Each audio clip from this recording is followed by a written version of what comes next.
Hello guys, welcome back to my YouTube channel. So আজি আমি আলোচনা কৰিম যে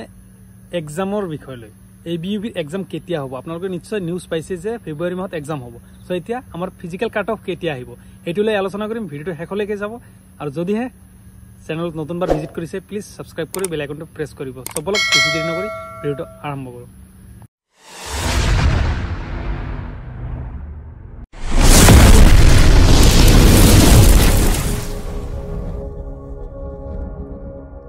আসাম পুলিচৰ এডমিট কাৰ্ডৰ ডেট ঘোষণা কৰিছে আমাৰ সিএম সাৰে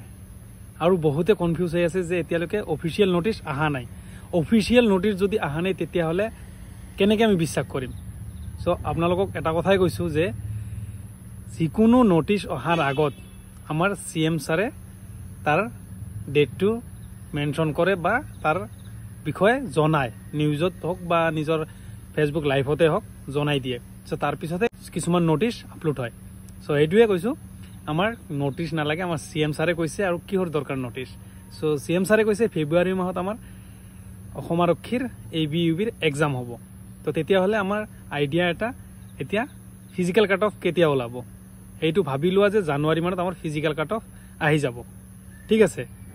সো এইটো ভিডিওত এইখিনিয়ে কলো যে আপোনালোকে টেনশন নকৰিব ভালকৈ ষ্টাডি কৰক জানুৱাৰী মাহটো পাব ফেব্ৰুৱাৰী মাহত আপোনালোকৰ এক্সাম হ'ব আৰু জানুৱাৰী মাহতে আপোনালোকে ফিজিক্যাল কাট অফটো পাই যাব ঠিক আছে সো ভিডিওটো ভাল লাগিলে লাইক এণ্ড শেয়াৰ কৰিব